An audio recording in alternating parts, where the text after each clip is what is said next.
నమామి భగవత్పాదశంకరం లోకశంకరం.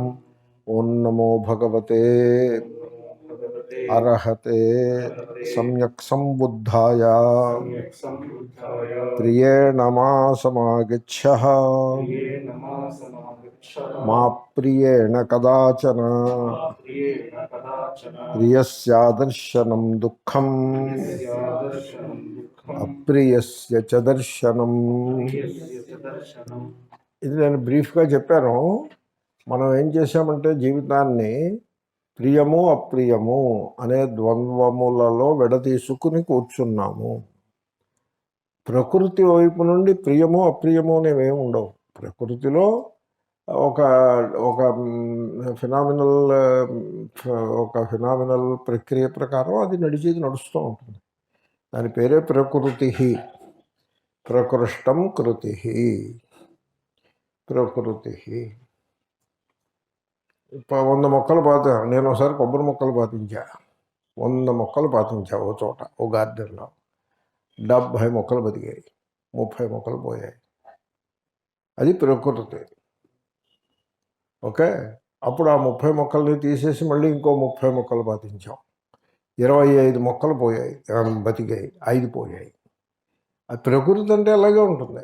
కాబట్టి ముందే మీరు 100కి 100 బతికితే ప్రియము, లేకపోతే అప్రియము అని మీరు డెఫినేషన్ ముందే పెట్టుకుంటే మీరు ఆ ప్రియ అప్రియముల ద్వంద్వములో చిక్కుకుని ఉంటారు.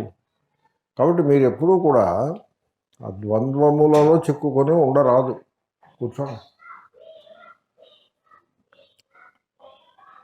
ఇది ఎలా చెప్పాలో నాకు అర్థం కాక నేను కొంచెం సతమతమవుతూ ఉంటాను. ఈ ద్వంద్వములను, సుఖ దుఃఖములు, ప్రియ అప్రియములు అనే ద్వంద్వములను దేవుడు సృష్టించాడా, మనము సృష్టించుకున్నామా అని ఒక ప్రశ్న. వీటిని దేవుడు సృష్టించలేదు, మనమే సృష్టించుకున్నాము. ఇప్పుడు రోజు కొన్ని వందల మంది ప్రాణాలు పోతూ ఉంటాయి. పేపర్లో వస్తుంది, ఫోటోలతో సహా వస్తుంది. పేర్లు, ఫోటోలు, వయస్సులతో సహా వస్తుంది. పెళ్ళికి వెళ్ళొస్తుంటే పెళ్ళి కొడుకు, పెళ్ళి కూతురు, 4 బంధువులు పోతారు.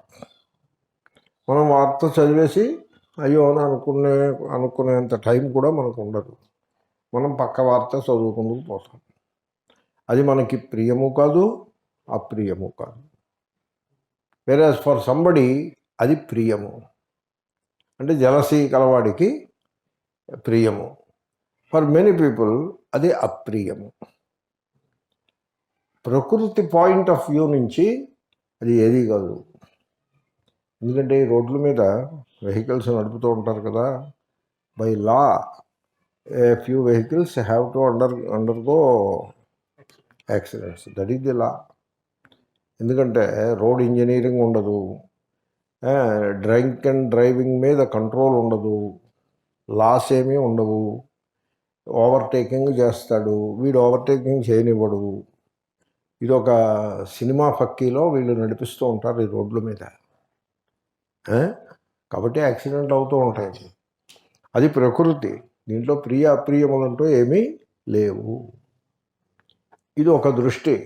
ఇది ఎలా తయారవుతుందంటే దీన్ని ఏమనొచ్చంటే కొంతమంది కొన్ని సందర్భాల్లో దీనికి సినిసిజం అని పేరు పెట్టారు. మీకు విన్నారా ఎప్పుడైనా మాట? అంటే సినిసిజం అంటే వాడికి ఇంకా కరుణ, దయ ఇలాంటివి లేకుండా మొండిగా తయారయ్యాడు. అసలు మంచి చెడు అనే దాన్ని గుర్తించకుండా he became kind of sadist కాదు, సినిసిజం. దాని తెలుగులో ఎలా అనాలో అర్థం కాదు. ఆ రకంగా దాన్ని నెగిటివ్గా, తప్పుగా చిత్రిస్తారు. బట్ నేను చెప్తున్నది అది మాత్రం కాదు. It is not cynicism. Cynicism అంటే వాడు ఎదుర్కొండగా ఎవరికైనా కష్టం వచ్చినా వాడు కదలడు, వాడు చెలించడు. అది సినిసిజం. ఇక్కడ అలా కాదు. దయామయుడుగానే ఉంటాడు, ప్రేమమయుడుగానే ఉంటాడు. కానీ ప్రియ అప్రియములనే ద్వంద్వములో చిక్కుకొని ఉండడు అనడానికి వీల్లేదు. అది సినిసిజం. కాబట్టి ఈ ద్వంద్వములను మనమే సృష్టించుకుంటున్నాము అనే విషయాన్ని మనం ముందు అర్థం చేసుకోవాలి. ఓకే.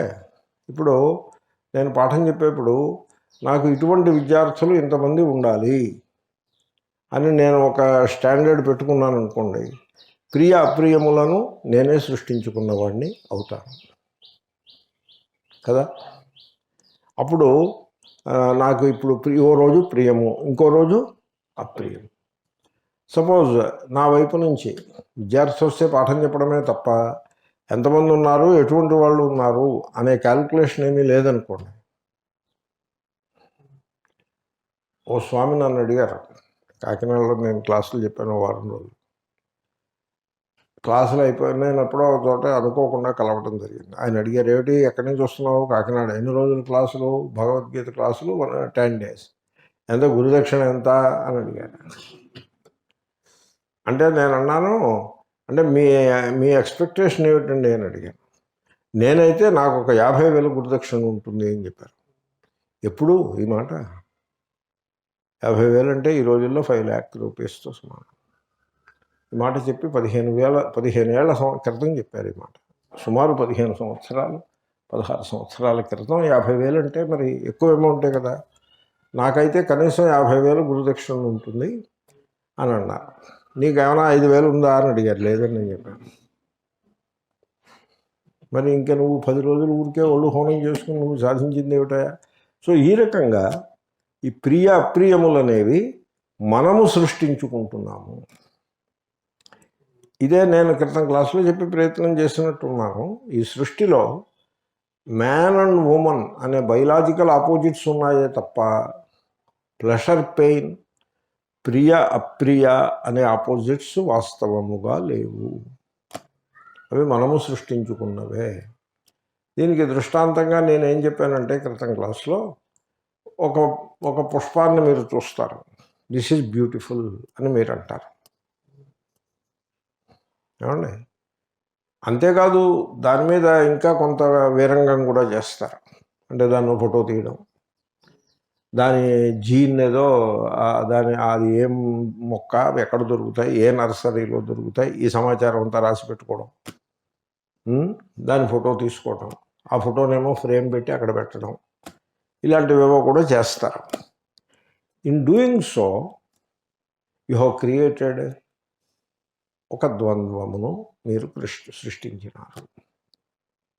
ఎందుకంటే the opposite is just waiting there.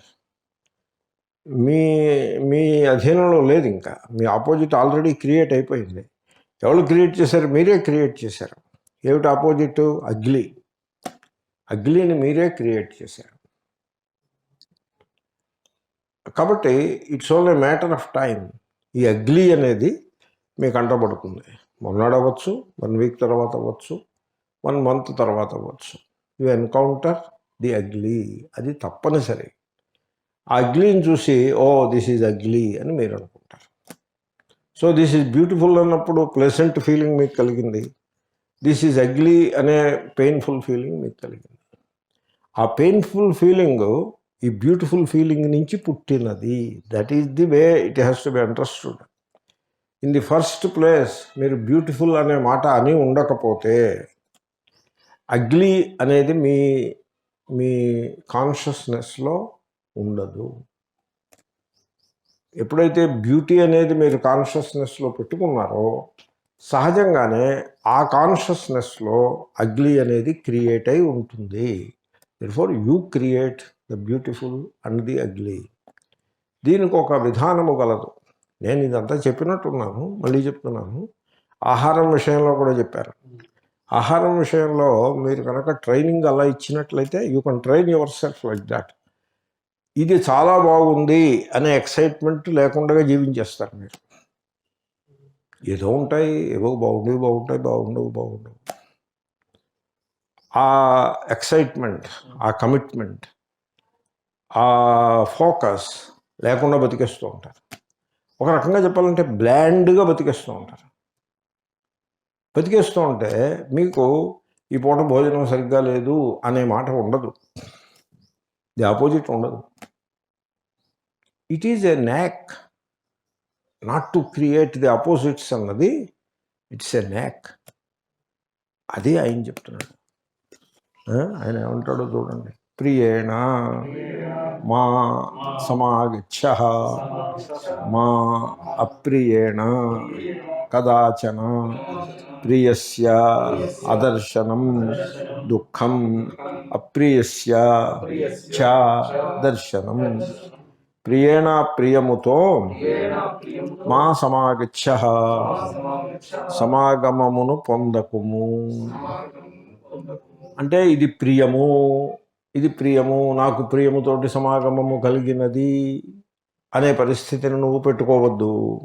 Okay, అప్పుడు ఏమవుతుందో తెలుసిన, కదాచన ఎప్పుడైనను అప్రియేణ అప్రియముతో మా సమాగమము ఉండదు. అది మీరు గమనించారో లేదో, నేను ఇలాంటివి చెప్తూ ఉంటాను, చాలామంది ఇష్టపడరు. మీరు సుముహూర్తము అని మీరు పెట్టుకుంటే దుర్ముహూర్తం అక్కడ వెయిటింగ్లో ఉంటుంది. నేనేం చేశానో తెలుసిన, నేను పర్సనల్గా చెప్పడానికి కూడా నేను వెనుకాడను. నేనేం చేశానంటే ఈ సుముహూర్తము అనే మాటను నేను నా కాన్షియస్నెస్ నుంచి తీసేశాను. అది నాకు అదేమీ లేదు. There is nothing like sumuhurta in my consciousness, and therefore there is no durmuhurta in my consciousness. దుర్ముహూర్త పంచాంగంలో రాసి పెడతారని తెలుసు నాకు, అంతే తెలుసు నాకు. But it is not part of my life. So I have gone beyond sumuhurta and durmuhurta. ఏ టైంకి ఆ పరిస్థితి, ఏ పరిస్థితికి ఆ పరిస్థితిలో ఆ సందర్భాన్ని బట్టి మనం వెళ్తూ ఉంటాం. నేను అమెరికా వెళ్ళేప్పుడు కూడా ముహూర్తం చూసుకోను. ఇంట్లో ముహూర్తం నేను ఎప్పుడూ ఈ ముహూర్తం చూడలేదు. నేను ఎప్పుడూ చూడలేదు ముహూర్తం. నాకు చిన్నప్పుడు గుర్తు, నేను యూనివర్సిటీకి వెళ్తుంటే మా అమ్మగారు అన్నారు, రే దుర్ముహూర్తం అని మీ నాన్నగారు వాళ్ళు అనుకుంటే విన్నాను రా, అంచేత పోనీ పరస్థానం పెట్టుకోని. అమ్మగారి మాట కాదని ఎందుకని ఆ పెట్టి తీసుకెళ్ళి పక్క వాళ్ళ ఇంట్లో పెట్టా. సుముహూర్తంలో ప్రయాణం మటుకు దుర్ముహూర్తంలోనే, కాబట్టి సుముహూర్తంలో పక్క వాళ్ళ ఇంట్లో పెట్టేశాం కనుక ప్రయాణం మొదలైపోయింది. అప్పుడే రైట్ టైంలో వెళ్ళడం, ఆ పెట్టి తీసుకుని వెళ్ళిపోవడం. మనం దుర్ముహూర్తంలో వెళ్ళినట్టు కాదు. అది అమ్మగారు అన్నారు కాబట్టి అలా ఓసారి చేశాను నేను. ఎప్పుడూ చిన్నప్పుడు యూనివర్సిటీ చదివే రోజుల్లో. మళ్ళీ ఎప్పుడూ సుముహూర్తం దుర్ముహూర్తం అని నేను పెట్టుకోలేదు. నాకు మంచి గ్రహము చెడ్డ గ్రహము అనేవి నా కాన్షియస్నెస్లో లేవు. మంచి శకునము అపశకునము అనేవి నా కాన్షియస్నెస్లో లేవు. స్త్రీల విషయంలో సుమంగళి అమంగళి అనే మాటలు నా కాన్షియస్నెస్లో, నా డిక్షనరీలో లేవు. మనుష్యుల విషయంలో వీడు ఉన్నతమైన కులముకు చెందినవాడు, వాడు నిమ్న కులమునకు చెందినవాడు అనే మాట నా కాన్షియస్నెస్లో లేదు. బాగుంది కదూ ఈ ద్వంద్వం లేకుండా? ఇది ఎలా ఉందో చూడండి. ఆహారము నార్మల్గా ఇది చాలా బాగుందని కానీ, అది అస్సలు బాగోలేదని కానీ, నార్మల్గా మరీ అధ్వానంగా పెడితే మరి కొంత ఇబ్బంది అవుతుంది. నార్మల్గా ఆ ఇష్యూలు లేవు. ఎప్పుడైనా హార్డ్గా ఉంది, నవలడం కష్టంగా ఉందనే ఇష్యూ తప్ప రుచి ఇష్యూ ఇంచుమించుగా లేదు. పక్కనే అవకాశం ఒకటి పెట్టుకుంటే అన్ని రుచులకి అది ఒక రకమైన బుల్డోజింగ్ ఎఫెక్ట్ తోటి పోతూ ఉంటుంది. దాన్ని యాడ్ చేసుకోవచ్చు. That covers up any deficiency. కాబట్టి మీకు అసలు అటువంటి ఇష్యూస్ ఏమీ ఉండవు. కొన్ని చోట్ల ఇప్పుడు ఫ్లైట్లో ప్రయాణం చేస్తున్నాను అనుకోండి, ఐల్ సీటు విండో సీటు అని రెండు ఉంటాయి. నాకు విండో సీట్ అంటే punishment, aisle seat I want it. ఇటువంటి ఫిజికల్ ఇష్యూస్ ఏవో తప్ప నేను ఆ విండో సీట్ తీసుకోను, నేను ఐల్ సీట్ తీసుకుంటా. ఇండిగో లాంటి వాడు నా కోసమే ఓ సీట్ పెట్టి దానికి డబ్బులు ఎక్కువ పెడతాడు. నాలాంటి వాడి దగ్గర డబ్బులు పుచ్చేసుకోవడం కోసం నేనేం చేస్తానంటే ఒక ఐల్ సీట్ సెలెక్ట్ చేసుకుని అది 200 300 ఎక్కువ పుచ్చుకుంటాడు. సరే పుచ్చుకున్నాడని నేను అది బుక్ చేస్తూ ఉంటాను. ఎప్పుడు తిరిగే రోజుల్లో, ఇప్పుడు తిరగడం కూడా లేదు. ఇప్పుడు నవ్ ఐ స్టాప్డ్, స్టాప్డ్ కాదు. కాబట్టి అక్కడ మళ్ళీ ప్రియము అప్రియము వచ్చింది చూడండి. నాకుండి ప్రియములు అప్రియములు ఉన్నాయి, నేను క్రియేట్ చేసుకున్నవే అవి. నేను I have to work on them. కాబట్టి ఆయన ఏమంటున్నారంటే, నువ్వు ప్రియమును అప్రియమును సృష్టించకుము. దానివల్ల ఏమవుతుందంటే నువ్వు సుఖ దుఃఖముల ద్వంద్వము నుంచి బయటపడిపోతావు. That is what he saying. That is how I read that verse. కాబట్టి తర్వాత ఇంకొకటి ఉంది, ఇంకొక రకం, ఇంకొంచెం సూక్ష్మంగా మీరు చూడండి. మన మానసిక నిర్మాణము, the the the construction of the consciousness, మన మనస్థితి అంతరంగము ఏ విధంగా నిర్మాణమై ఉంటుందంటే, మనకి ప్లెజెంట్ ఫీలింగ్స్ కావాలి, అన్ప్లెజెంట్ ఫీలింగ్స్ వద్దు అని మనం ఫిక్స్ చేసి పెట్టుకుంటాం. దాంతో we're prone to the opposites of pleasure and pain all the time. ఇప్పుడు ఉదాహరణకి నేను ఏదైనా ఎక్స్పెక్ట్ చేస్తున్నాను అనుకోండి, ఆ మనిషి వచ్చాడు, పట్టుకొచ్చావా అని అడిగాను, లేదన్నాడు, నేను నిరుత్సాహపడిపోతాను. బికాజ్ పట్టుకొచ్చానంటే ప్లెజెంట్ అయిపోతాను. Therefore we want pleasant feelings, we don't want to have unpleasant feelings. నేను దీని మీద వర్క్ చేశాను కొద్దిగా. నేను అడుగుతాను, ఏంటి పట్టుకొచ్చావా ఏమిటని అడుగుతాను, అబ్బే లేదు పోలే అంటే అర్థం ఏంటంటే, నాకు I'm not keen about pleasant feeling, therefore I do not become unpleasant either. నేను ఏదో హడావిడిలో ఉంటే పట్టుకొచ్చాను సార్ అంటాడు, ఓహో పట్టుకొచ్చావా అయితే అక్కడ పెట్టమ్మా, చాలా బాగుంది, సంతోషం అని వాడిని ఏదో రివార్డ్ చేసి పంపించేయడం, అంతే తప్ప I want the pleasant feelings to continue and I don't want the unpleasant feelings to happen అనే ఒక ఎజెండా లైఫ్కి. లైఫ్ మీద ఎజెండా ఎవరి మీద పెడతారు? ఎవరి మీద పెడితే ఎవరు భరిస్తారు? ఎవరు భరించరు ఈ రోజుల్లో, అసలే భరించరు. పూర్వం వాళ్ళు ఏదో కొంత భరించేవారు, ఇప్పుడు ఎవడి ఎజెండాని భరించడు. ఎవడి ఎజెండాతో వాడు బతుకుతూ ఉంటాడు. ఇంకొకళ్ళ ఎజెండా భరించే ఓపికలు ఎవరికి లేవు. People last that sensitivity and people have become very busy. Life has become very fast paced. ఎవరికి విశ్రాంతి లేదు. కాబట్టి ఇతరుల యొక్క ఎజెండాని తమను ఎత్తున వేసుకుని ఇతరులకు ప్లెజెంట్ ఫీలింగ్స్ని ఇద్దాము అనేటువంటి దృష్టి కన్న కొడుక్కే లేదు, తండ్రి ఎడల. ఇంకా పై వాళ్ళకి ఎక్కడి నుంచి వస్తుంది? కాబట్టి మీరు జీరో ఎక్స్పెక్టేషన్స్తో బతికేస్తూ ఉండడం, జీరో ఎక్స్పెక్టేషన్. దాంతో you are not seeking any particular pleasant feeling from a given person. వాడు వస్తున్నాడు అనుకోండి, you are not looking for a pleasant feeling. Therefore if it comes let it come, if it doesn't come which is okay. ఇది కూడా work out చేసుకోవాల్సి ఉంటుంది. అంటే మనం శాంతిగా నిలిచి ఉండటానికి యత్నం చేసుకోవాలి తప్ప I should have pleasant feelings, I should not have unpleasant feelings అనే ఒక ఎజెండాని మనం పెట్టుకోవద్దు. ప్రియేణ మా సమాగచ్చ మా ప్రియేణ కదాచన. చాలా చక్కటి విషయం. తర్వాత ఇంకొక సందర్భం కలదు. ఏదైనా ఒక ఫీలింగ్ క్రియేట్ అయిందనుకోండి, ఒక ఫీలింగ్ వస్తుంది. ఆ ఫీలింగ్కి మీరు ప్లెజెంట్ అనే పేరు పెట్టద్దు, దానికి నేమ్ ఏది ఇవ్వద్దు. ఉదాహరణకి మీరు ఏదో ఒక రకంగా ఏదో something you are expecting and that happened. వెంటనే you call it wonderful,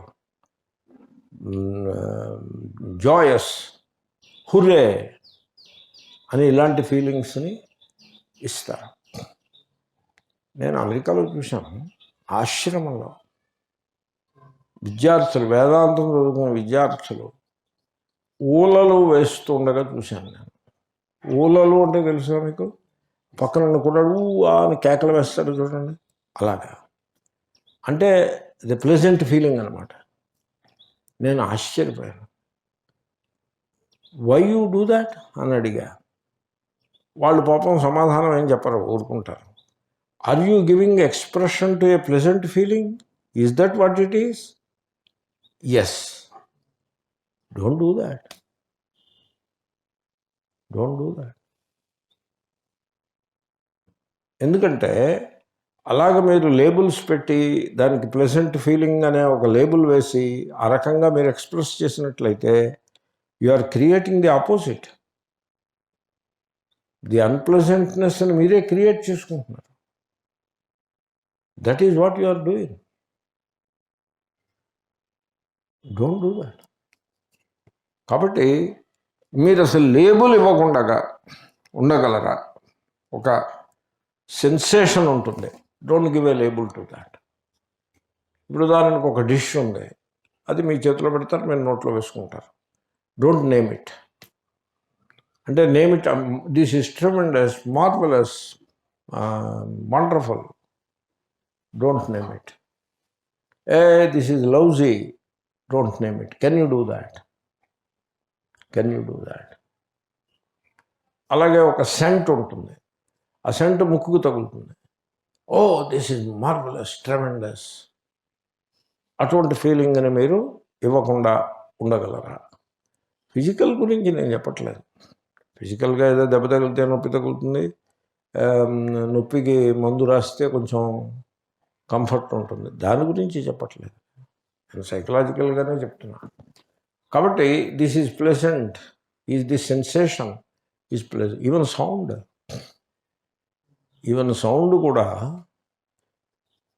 you may not want to get excited too much. ఇప్పుడు నేను సంగీతం నాకు ఇష్టం, కర్ణాటక సంగీతం ఏవో కొన్ని పాటలు నేను ఇష్టపడతాను. బట్ మీరు ఎప్పుడైనా నేను కర్ణాటక సంగీతం అంటే చెవి కోసుకున్నట్టుగా విన్నారా? మీరు ఎప్పుడైనా గమనించారా? నో. అసలు నేను ఎప్పుడో కర్ణాటక సంగీతం పాటలు విన్నట్టుగా కూడా మీరు ఎప్పుడు గమనించి ఉంటారు. You know what, I don't want to give it a very special status in my consciousness. It is good. అలాగే కొన్ని హిందుస్థానీ సంగీతం కూడా నేను I like it. Some ghazals I like it, some Hindi songs I like, some Telugu songs I like, some pop and rock music also I like. అంటే అర్థం ఏంటి? In a way I have gone through the whole blessed thing, but I did not hang on to any one of them. ఎందుకో తెలుసిన? As a sensation I have not created any bond with it. I did not create any bond with it. ఎప్పుడైనా if I encounter some such thing, I don't mind. I did not create any bond with it. Can you do that for a sensation? Sensation అంటే sound కావచ్చు, taste కావచ్చు. జనరల్గా మనం ఈ పొరపాట్లు చేస్తూ ఉంటాం. టేస్ట్ కావచ్చు, అపియరెన్స్ కావచ్చు. అపియరెన్స్కి చాలా ప్రాముఖ్యాన్ని ఇస్తారు. మెన్ను అలాగే ఉంటారు, విమెన్ను అలాగే ఉంటారు. ముఖ్యంగా మీకు ఈ సీన్, ఈ this madness, it is nothing but madness.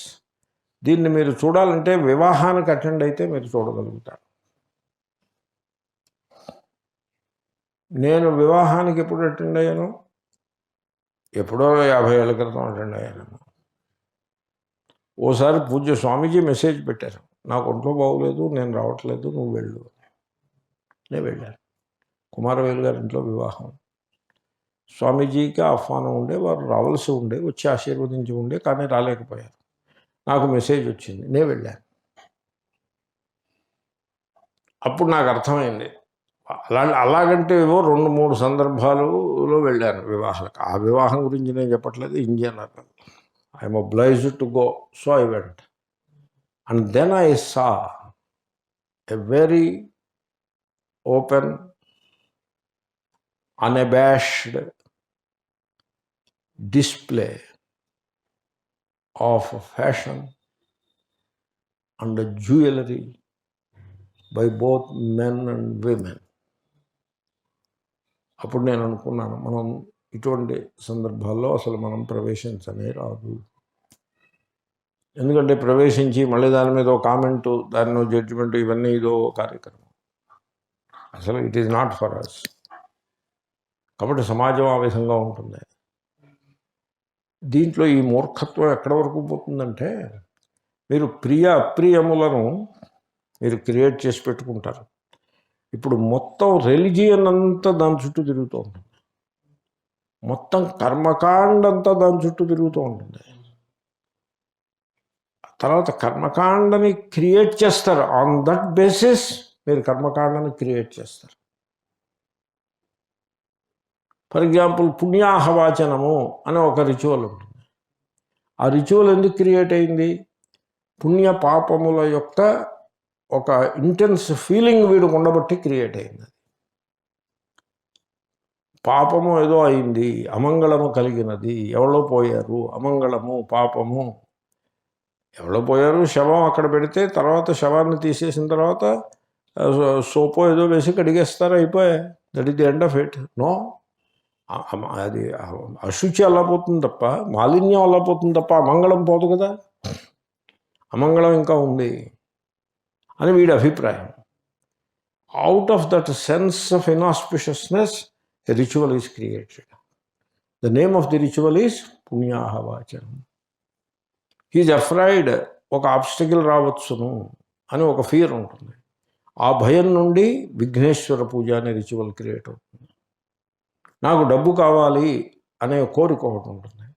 డబ్బులు ఉంటే చాలా బాగుంటుంది, డబ్బులు లేకపోతే అస్సలు బాగుండదు అనే ఒక డివిజను కాన్షియస్నెస్ డివైడ్ అవుతుంది. ఆ రకంగా నాకు డబ్బు కావాలి అనే ఒక కోరిక ఆ డివిజన్ నుంచి, అందుకోసం రిచువల్ ఒకటి క్రియేట్ అవుతుంది.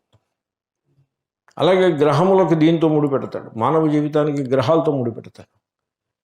In the creation everything is connected to everything else that is there.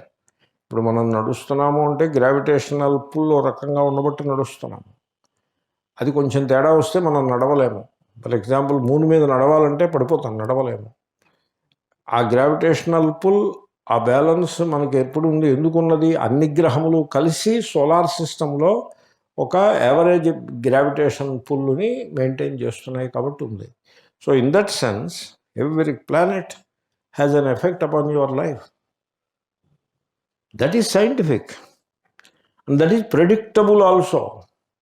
Predictable అంటే మీరు ఈక్వేషన్స్లో సబ్స్టిట్యూట్ చేసి క్యాల్కులేట్ చేసి ఫలానా ఆడప్పుడు ఇగో ఈ గ్రావిటేషనల్ పుల్ ఈ విధంగా ఉంటుంది, మారుతుందని మీరు క్యాల్కులేట్ చేసి ప్రెడిక్ట్ చేయొచ్చు. ఈవెంట్స్ని లైక్ ఎక్లిప్స్ని ప్రెడిక్ట్ చేసినట్టుగా ప్రెడిక్ట్ చేయొచ్చు. అది జాతకాలు కాదు, అది జాతకాలు దాన్ని ప్రెడిక్షన్ అనరు, అది ఊరికే గెస్ వర్క్. కాబట్టి ఎప్పుడైతే మీరు మానవుని యొక్క సుఖ దుఃఖములను, వాడి ప్రియ ప్రియములు అనే ద్వంద్వమును గ్రహముల గతులతో ముడిపెట్టారో, ది ఒరిజినల్ మిస్చీఫ్ మేకర్ ఒకడు ఉన్నాడు. వాడు 7th సెంచరీలోనో 8th సెంచరీలోనో ఒకడు బయలుదేరాడు. అంతవరకు లేదు ఈ పిచ్చి, ఈ superstition. It has become like wild fire in California. దాంతో based on that superstition ఎంత రిచువలిజం డెవలప్ అయిందో మీరు ఊహ కూడా చేయలేరు. ట్రెమెండస్ రిచువల్స్ సన్యాసులు కూడా చేసుకుంటున్నారు రిచువల్స్. ఏది? ఈ సూపర్ స్టిషన్ బేసిస్ మీద. కాబట్టి అంచేతనే బుద్ధుడు కర్మకాండని త్రోసిపుచ్చినాడు. నిన్న సాయంకాలం క్లాసు విన్నారు కదా, శంకరులు కర్మకాండని అట్టుపెట్టినారా త్రోసిపుచ్చినారా? ఇటు వచ్చి బుద్ధుడు లాక్ స్టాక్ అండ్ బ్యారెల్ తోసిపుచ్చాడు. శంకరులు ముందు లాక్ను త్రోసిపుచ్చి కొంచెం ఆగి తర్వాత బ్యారెల్ని పడేసి ఇంకొంచెం ఆగి తర్వాత స్టాక్ని పడేశారు. అలా అనిపిస్తుంది నాకు. బుద్ధుడు చాలా హార్ష్గా కర్మకాండను త్రోసిపోయి, ఆయన ఏమన్నాడో తెలుసిన? మిథ్యా కర్మకాండ హై అన్నాడు ఆయన. ఈ జస్ట్ డిస్మిస్డ్ ఇట్. తర్వాత వర్ణధర్మాన్ని డిస్మిస్ చేసి పారేశాడు. All human beings are one అని ఒక రూల్ పెట్టేశాడు అంతే. ఇంకా అసలు వర్ణ మాట ఎత్తద్దు అన్నాడు. అంటే బుద్ధిజంలో మీకు వర్ణ అనే మాట ఉండదు. అందుగురించి అంబేద్కర్ మొదలైన వాళ్ళు అటువైపు ఆకర్షణ కలిగినది. వాళ్ళకి ఆశ్రమం ఉంటుంది తప్ప వర్ణం ఉండదు. మన వాళ్ళు వర్ణాశ్రమ ధర్మం అంటూ ఉంటారు. వీళ్ళంతా హిపోక్రసీ ఎక్కువ. వర్ణాశ్రమ ధర్మం ఉంటారు, వర్ణమే పాటిస్తారు, ఆశ్రమం పాటించరు. గృహస్థులుగానే బతికి గృహస్థులుగానే దేహత్యాగం చేస్తారు. వర్ణాశ్రమ ధర్మం ఉన్నవాడు మన సన్యాసం పుచ్చుకోవెళ్ళి అది చేయడు. గృహస్థుగానే వానప్రస్థం జోలికి కూడా వెళ్ళడు, గృహస్థుగానే గడిపేస్తాడు. కానీ వర్ణాశ్రమ ధర్మం ఉంటూ ఉంటాడు. నేనంటాను, why do you call varnashrama dharma? You call it varnadharma. వర్ణధర్మ అంటే మీరు ఆలోచించండి, ఏదైనా పబ్లిక్ స్పీచ్లో వర్ణధర్మము 4 సార్లు అన్నదానికి, వర్ణాశ్రమ ధర్మం అన్నదానికి which is politically more correct? వర్ణాశ్రమ ధర్మ అనే మాట కొంత పొలిటికల్లీ మోర్ కరెక్ట్. విన్నవాడికి అదేదో పెద్ద సమాసంగా ఉంది, రేపు ఏదో చెప్పుకుంటున్నాడు, చెప్పుకొని అన్నట్టుగా ఉంటుంది. వర్ణధర్మం అంటే వేలు పెట్టి చూపించినట్టు అవుతుంది. ఇలాగంటే హిపాక్రసీని ప్రాక్టీస్ చేస్తారు. సో ఈ మొత్తం కర్మకాండ, మొత్తం రిచువలిజం అండ్ ఎలాబొరేట్ ఉపాసనాస్ బేస్డ్ ఆన్ డ్యూవలిస్టిక్ డాగ్మాస్, ఇవన్నీ కూడా ఈ ప్రియ అప్రియ నిర్వచనం నుండి పుట్టుకొచ్చాయి. ఈ ప్రియ అప్రియములను మానవుని మస్తిష్కం వాటిని సృష్టించింది, దేవుడు వాటిని సృష్టించలేదు. కాబట్టి నువ్వు ప్రియ అప్రియములను సృష్టించనే వద్దు. అప్పుడు ఏమవుతుంది?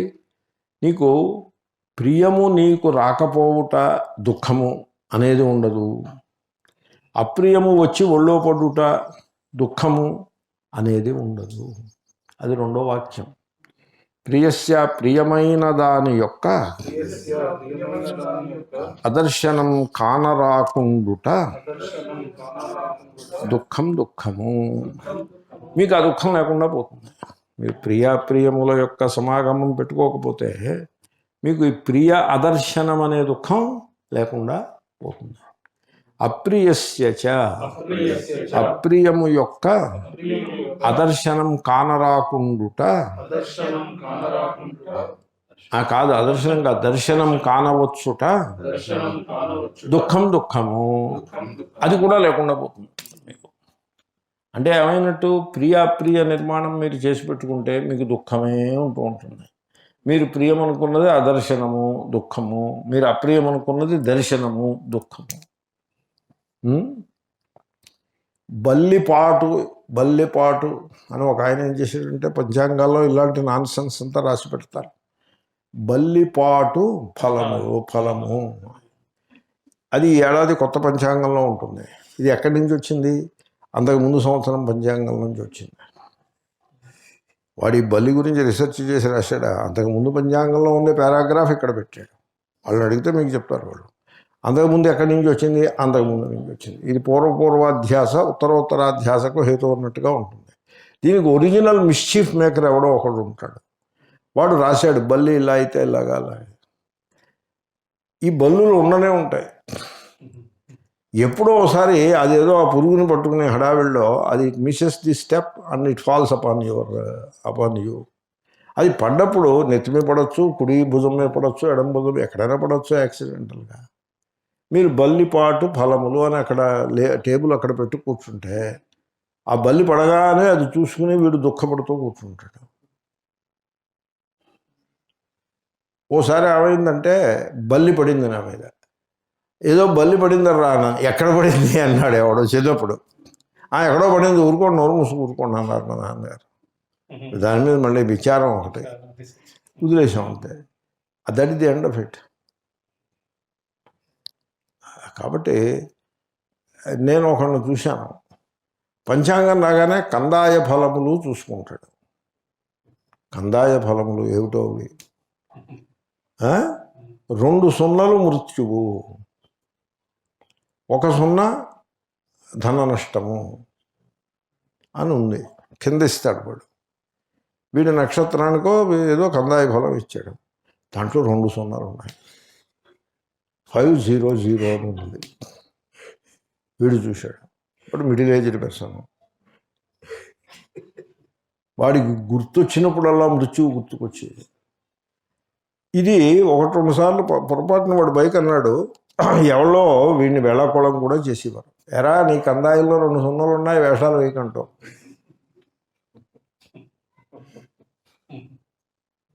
ఈ పంచాంగాలు ఉన్నాయి చూసావా, ఆల్ ప్రాబ్లమాటిక్. నేను పంచాంగకర్తను అడిగాను, ఏమిటండి ఇదండి అని. అవన్నీ ఇంపార్టెంట్ కాదని చెప్పాడు. చూడండి, దేవంతా తప్పించేసుకున్నాడు. దీంట్లో ఇంకొక చిన్న రహస్యం ఉన్నది. సపోజ్ ఇది నేను ఆల్రెడీ చెప్పాను, ఇంకొంచెం ఎక్స్టెండ్ చేస్తున్నాను. అదేమంటే ఒక సెన్సేషన్ ఉంటుంది. సెన్సేషన్ అంటే అర్థమైందా మీకు? ఒక వస్తువును చూచుట, వినుట, అప్పుడు మనస్సులో ఒక ఫీలింగ్ ఏర్పడుట, మొత్తం అదంతా కలిపి ఒక సెన్సేషన్ అని అనుకుంటున్నాను నేను. ఒక సెన్సేషన్ మీకు కలిగినది, దానికి మీరు పేరు పెట్టలేదు, డోంట్ గివ్ ఎ నేమ్. అప్పుడు మీకు ఏమైంది?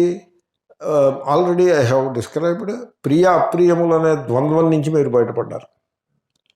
Okay, it doesn't stop there. ఆ advantage it doesn't stop there. You know the implication, tremendous implication ఏమిటో తెలుసిన? The me will dissolve. మీ ఉండదు. ఎందుకంటే ఆ మీ అనేది దట్ పర్సనాలిటీ, అది ప్రియ అప్రియములు అనే ద్వంద్వముల చేత నిర్మాణమై ఉంటుంది. ఇది ఎలాగంటే ఇటుకలు తీసేస్తే గోడ ఉండదండి, అలాగా మీ ఉండదు. అంటే థింకర్ ఉండడు, థాట్ ప్రాసెస్ ఉంటుంది, థింకర్ ఉండడు. అంటే ది ఐడెంటిఫైయర్ ఉండడు. And therefore you will not know what is దుఃఖ. ఆ మీకు వచ్చే దుఃఖం ఉన్నదే ప్రియస్య అదర్శనం అప్రియస్య చ దర్శనం. ఆ మీ దుఃఖాన్ని పొందుతూ ఉంటుంది, మీ ఉండదు, దుఃఖం ఉండదు. You will remain in uninterrupted happiness. కాబట్టి ప్రియ అప్రియములను కల్టివేట్ చేసుకోకూడదు. You should not cultivate that. మరి మీరు ఆలోచించండి, లైఫ్ బ్లాండ్ అవుతుంది అనే ఒక కంప్లైంట్ వస్తుంది దీని మీద. ఎదరవాళ్ళు కంప్లైంట్ చేయడం అట్టు పెట్టి మన మనస్సే కంప్లైంట్ చేస్తుంది.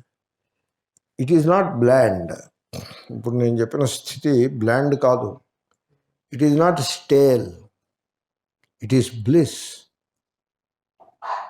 అది మరి ఆ వివేకాన్ని మనం పట్టుకోవాల్సి ఉంటుంది. It is bliss. అది ఇక్కడ ఉపదేశం. ఓకే, ప్రియేణ మా సమాగచ్చ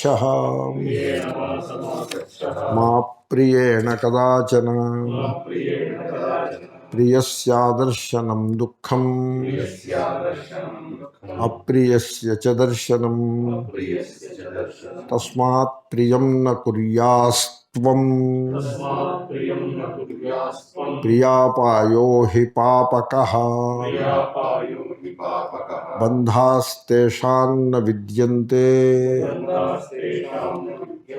నష్టో యేషాం ప్రియా ప్రియే. చాలా గొప్ప శ్లోకం ఇది. తస్మాత్ ప్రియం న కుర్యాస్త్వం ప్రియాపాయో హి పాపకః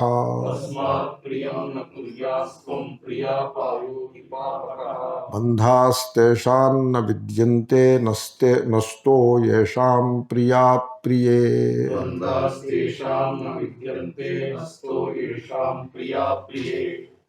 సంస్కృతంలో కూడా అదే మన సాహిత్యంలో, వైదిక సాహిత్యంలో కూడా శ్లోకం ఒకటి ఉన్నది. ఎప్పుడెప్పుడైతే నీవు ప్రియము అని అంటావో అప్పుడు నీ హృదయంలో నీ ఒక శల్యమును పాతి పెట్టుకున్నావు అని చెప్పారు. ఇప్పుడు కొడుకు పుట్టాడు ప్రియము అని మీరు అనుకున్నారు కదా, అందరూ అనుకుంటారు ప్రియము మంచిది. మీరు ఒక శల్యాన్ని హృదయంలో పెట్టుకుని కూర్చున్నారు. ఈ శల్యం ఇప్పుడు తెలీదు. ఈ శల్యం ఎప్పుడు తెలుస్తుందంటే వాడికి 25 ఏళ్ళు వచ్చినప్పుడు తెలుస్తుంది. వాడు 25 ఏళ్ళు వచ్చి ఓ అమ్మాయిని పెళ్ళాడినప్పుడు తల్లికి తెలుస్తుంది. వాడు ఉద్యోగం చేసి డబ్బులు సంపాదించుకుంటూ ఆ డబ్బుల విషయంలో తండ్రితోటి వాడు వ్యవహారం చేస్తాడు కదా, అప్పుడు తండ్రికి తెలుస్తుంది. దీంట్లో రహస్యం ఉంది. ధనము పాపిష్టిది. ధనము మంచి హృదయము గల తండ్రికి, మంచి హృదయము గల కొడుక్కి కూడా విరోధాన్ని కలిగించే శక్తి ఆ ధనానికి గలదు. ధనం అట్టిది, ధనం పాపిష్టిది. మాతాపుత్ర విరోధాయ హిరణ్యాయ నమో నమః అని ఎక్కడో వాక్యము గలదు. తల్లికి కొడుక్కి విరోధం వచ్చి హేతువు ధనమే, బంగారమే, హిరణ్యం. తల్లికి కొడుక్కి విరోధం వస్తుంది. ఎందుకో తెలుసిన? ఆ కాంటెక్స్ట్ ఏమిటో తెలుసిన? తల్లి దగ్గర బంగారం ఉంటుంది, ఆవిడ బంగారం పోగేస్తూ ఉంటుంది. పూర్వం వాళ్ళు ఇదే పని, వడ్డాణం అని, కంటే అని, కాసుల పేరు అని, జడకంటలు, చూడామణి, లోలకులు, మరొకటి పోగేసి పెడుతుంది ఆవిడ. ఆవిడ 70 ఏళ్ళు వస్తాయి, 100 గ్రాములో 200 గ్రాములో 1 కేజీ దాకా పోగేస్తుంది. ఈ బంగారం మీద కోడళ్ళు ఉంటారు, 3-4 కోడళ్ళు, కొడుకులు ఉంటారుగా పూర్వం వాళ్ళకి, నాకు 2-3 వాళ్ళందరూ పెళ్ళిళ్ళు అవుతారు. ఈ కోడళ్ళ దృష్టి అంతా ఆ బంగారం మీదే ఉంటుంది. ఆవిడ పెట్టుకుంటూ ఉంటుంది కూడా. ఈ కోడళ్ళు ఏమనుకుంటారంటే, ఈవిడికి ఎందుకు బంగారం, దేకో 70 ఏళ్ళు వచ్చి ఇంకా బంగారం పెట్టుకుని వచ్చింది పెళ్ళికి అని వీడి పైకి అనరు, చెవులు కొరుక్కుంటూ ఉంటారు. ఆ కోడళ్ళ దృష్టి అంతా బంగారం మీదే ఉంటుంది. ఆ కోడళ్ళు ఏం చేస్తారంటే వాళ్ళ భర్తలతోటి, అంటే ఆమె కొడుకులతోటి ఈ ప్రసంగం చాలా జాగ్రత్తగా మాట్లాడుతూ ఉంటారు. ఈవెంచువల్లీ కొడుక్కి తల్లి మీద వ్యతిరేక భావము ఈ బంగారం కారణంగా ఏర్పడుతుంది. అదే తల్లి దగ్గర ఒక్క పైస కూడా బంగారం లేదనుకోండి, వాడికి తల్లి మీద విరోధం ఏర్పడడానికి అసలు హేతువే ఉండదు. అందుగురించే మాతాపుత్ర విరోధాయ హిరణ్యాయ నమో నమః అని అంటారు.